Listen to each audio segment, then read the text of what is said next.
And it just so happened by pure fluke. Two months later, I went to a conference for my job. I was working in Greek life at Michigan State, so it was a fraternity conference. I actually sat in on a recruitment workshop it was for professional development, but really just curious as what they were doing. And all of a sudden the light went on. All of a sudden I was like, okay, this is what we need to do. And what I learned in that workshop, that what I had failed to do was, see, I was so driven on numbers, right? Getting the numbers up, that I was starting to forget the experience and the organization required to get people to join and stay, right? And that's what we're going to talk about today. This is not going to be a presentation on how to get DCP points. I can care less. All right? I don't care about a little ribbon on your band. It means nothing to me. Now, if you do things right, you still get the ribbon on your band, right? But if you don't, that's all right. Because when I started applying these principles that I learned as a college football recruiter into a lesser degree Greek life, all of a sudden things started to happen. We went from those 5 members to 20. We went president distinguished in less than a year. And it was crazy. But it happened.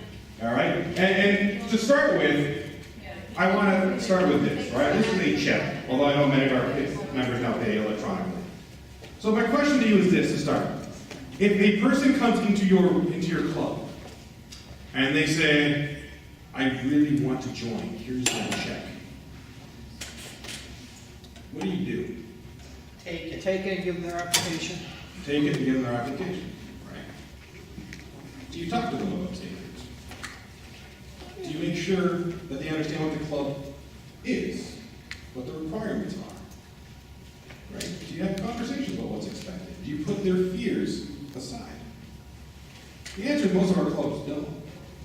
Right? Most of us have the mentality, you want to give me a check? Give me a check. Well, you can't get a check today, let me go to your room. I freaked that person out. That's why she told me to tear it up. I think she didn't want to join the club. I pressured sales her into it. And at the end of it, it freaked her out. And the mentality, the first mindset you got to change is that membership building and membership retention is not about cashing checks. It's not about upping numbers on a roster. Numbers play a part in it, but not in the way that we think. It's not a high score. We're not playing a video game. It's not Pac-Man, which, by the way, is on my phone. And by the way, someone loves to play that. I don't know why. But it's nice to know that not everything is updated to the young generation. But we're not cashing checks, and I want you to think about that. The next time someone comes to your club is thinking about joining, I want you to think about that as we go through this presentation. So we're going to talk a little bit about today, why I use college football as a framework, what you need to understand about your club, some tools, and then some essential pieces for your game plan. And here's the paradigm shift I want you to think about. Why do I use an athletic model? And here's one of the reasons. Aside from the fact that college football and college athletics, which I've recruited for many years, and fraternities, which I was a member of for many years, have intricate systems that actually know how to recruit people. They are very strong in this, right? Even as much as you want to make fun of Greek life, they know how to get people. Their numbers have been going up nationally over the last few years, even with all the tragedies that have been going on. They know how to get people, they know how to connect people to experience. But the model I want to show you right now, so what we call the open tryout model, right? Or in fraternities is rush. The term rush in fraternity sorority life, by the way, comes from back in the 1800s when there was no housing, and so the new freshmen would come on campus, and the fraternities and sororities, they provided the housing, would rush to get new members, right? And bring them to your house. Whatever house you live in, that's where you join, right? That's how it works. So it's a rush mentality. And rush mentality, or open tryout mentality, is passive, it's formal, it's large, and you largely recruit strangers, right? In Toastmasters, it's the open house. Come to the open house, come on in, we got a great speaker. Nothing wrong with an open house. But if that's your only mechanism, or that's one of your only mechanisms, that's what you're going for. It's an open tryout. Now, what are the pros to an open tryout? You get lots of people. Unknown talent. You get unknown talent, what else? Usually a large number of people. You can get a large number of people, okay? What else? Come for the free pizza. They come for the free pizza. Okay, let's go with that. So they come for the free pizza. What does that say then about your open tryout? Wrong motivation. Thank you. Wrong motivation, right? So the pro to the open tryout is you do get a lot of people and you can mine a lot of talent, and we all want that one superstar that comes through, right? And that all-star quarterback. You see movies made of it all the time, right? The one guy walks onto a team, becomes a big star, right? The Toastmasters person comes in, they're a rock star, they're a president 3 months later, and they got their competent communicator or the pathways level 1 within months, like they are rocking everything. And that happens once in a while.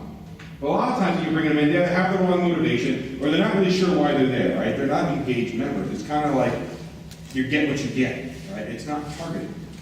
But with a targeted recruitment mentality, it's active, it's informal, it's small, and it seeks to recruit people you know and people you want. Teams draft and recruit players all the time.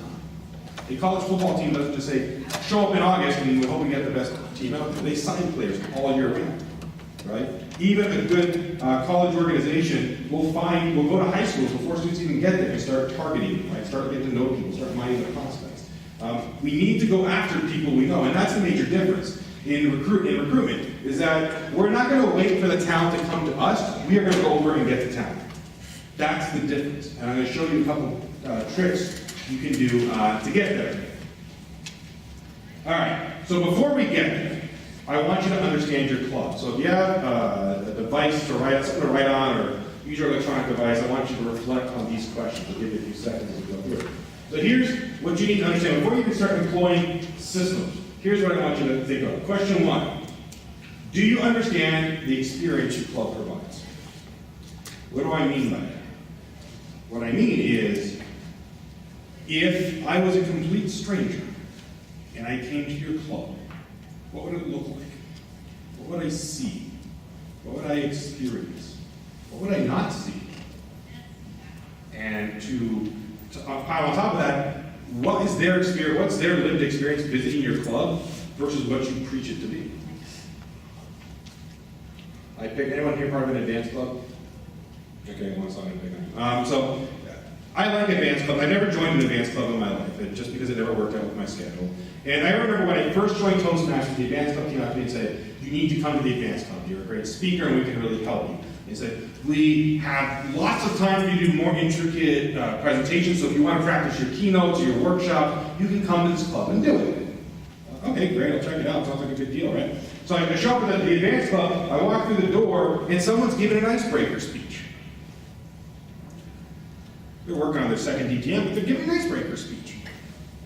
And I'm looking at the agenda, it's all 5 to 7 minutes, and the business meeting afterwards, which I didn't even know about, was, well, we're really full, so we, don't go above 8 to 10 minutes every month, right? So once a month I'm coming, I can't give a presentation for 10 minutes, but you've preached that this is a place where I can practice a 40-minute keynote. And then they said, well, we do round robin evaluations. Well, that's great, but I like getting lots of feedback. And then I went, but they did round robin, but it was only for an extra maybe 2 minutes. All right, I'm not harping on that club because they're a good club, they have good members, the idea, but my point is, what they preached is not what the lived reality is.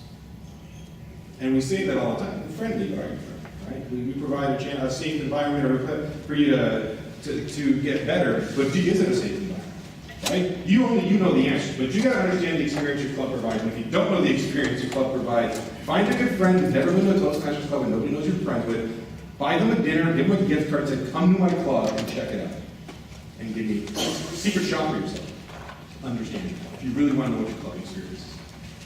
Question 2. Understand the needs of your new members.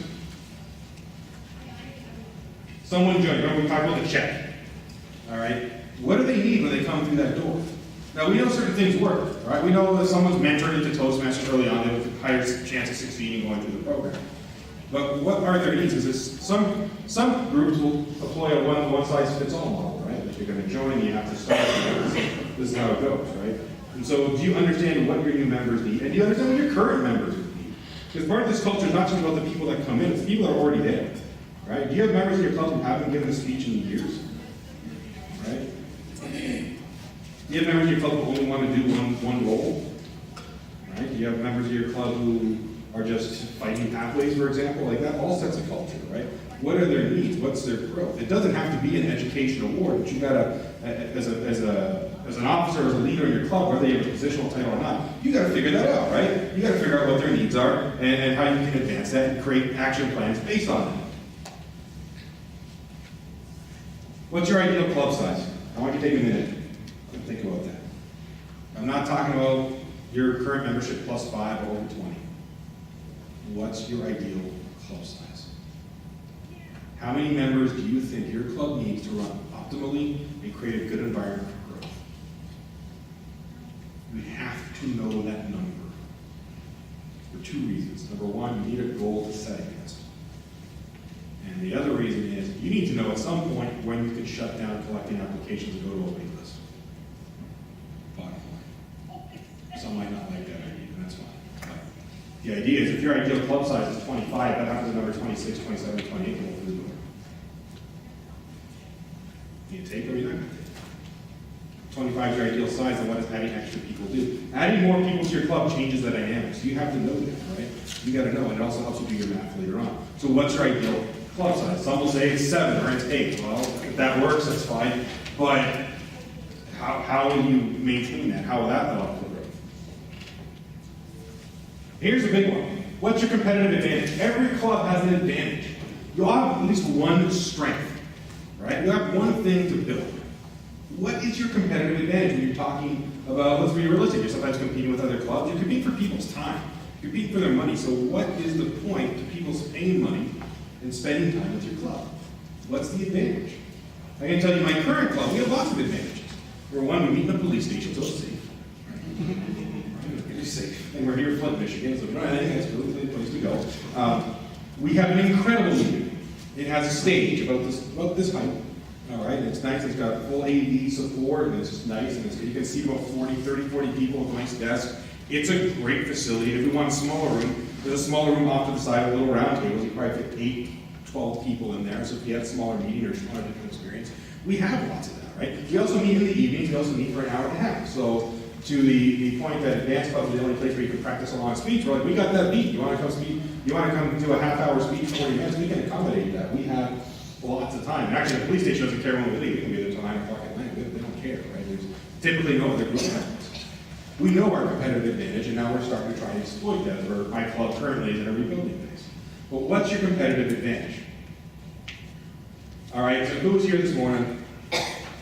All right, so once you know, I'm not going to sell the strength, but it's just ironic actually that it's up there. But the Strengths Finder, if you don't know, leadership assessment tells you what your top leadership strengths are. One of the cool things about the Strengths Finder is that's what we call Strengths Finder team chart.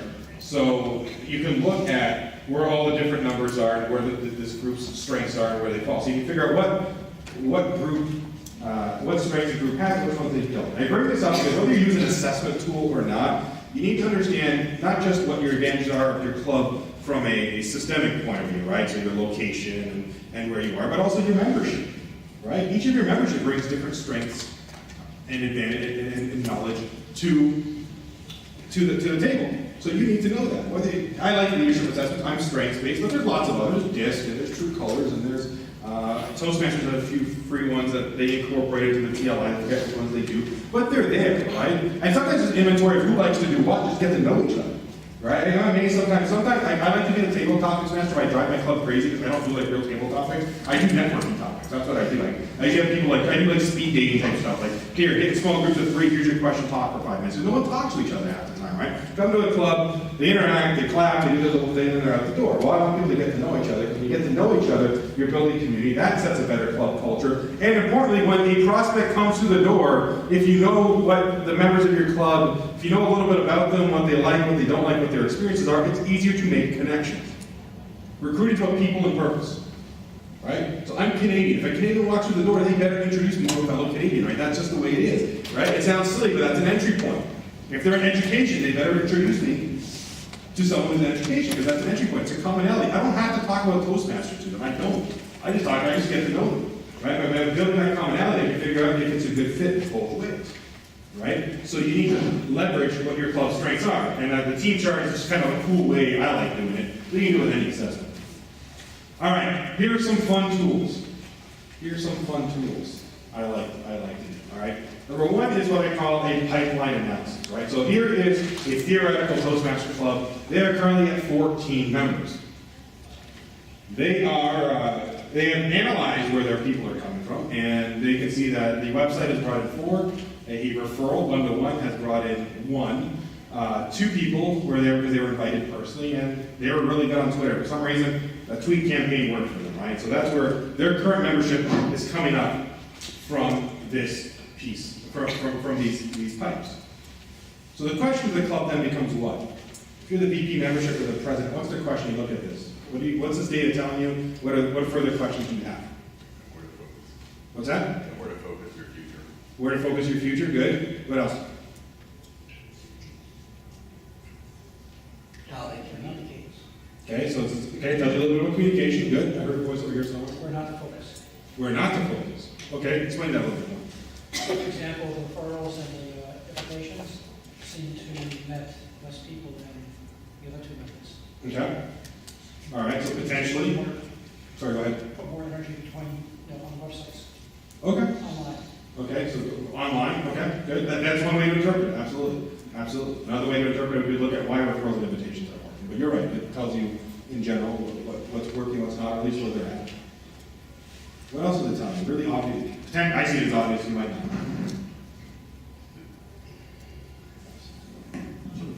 Sort of the kinds of people, I mean, if you're reaching by electronic and not by, I would say, more personal methods, Sure. then you might have a couple of introverts that you need to balance. Like you said, you need to recruit people who have strength in the personal, interpersonal level and are extroverts, so you can strengthen those. Absolutely. Good. So good. You're thinking about talent balance. Good. How many pipes are there? Or They're more, yeah. Could there be 5? Could there be 6? Could there be 7?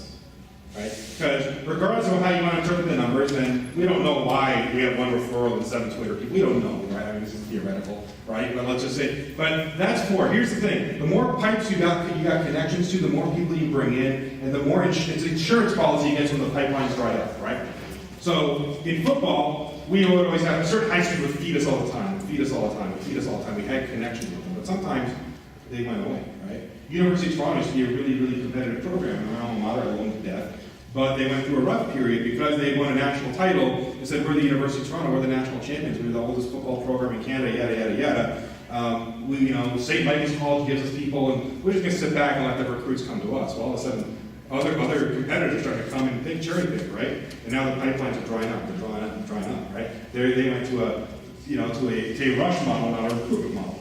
It's the same thing here in Toastmasters, right? Quite often, let's be honest, a lot of us get members, especially from the rush method, we get them through the website, right? People go to Toastmasters.org to look for a club in the area, and they come in. And that's great, but that's also like playing Russian roulette, right? Because there are times where we get a lot of people through the door because of that, and there's times where it's dry. So you can't rely on that. And sometimes things change, right? I know one of the clubs I was a successful club coach for, they were located in a government building, and they had recruited really well from there and a little bit from the surrounding area in the business part. And then the government downsized. And they were still doing okay. But then all of a sudden they kind of burnt up the building, right? Like it's like gardening. You shouldn't use the same plot of land on year after year, right? And so they burnt it out. So they struggled, and their challenge is to find new pipelines, new places to go. So you got to find new territory.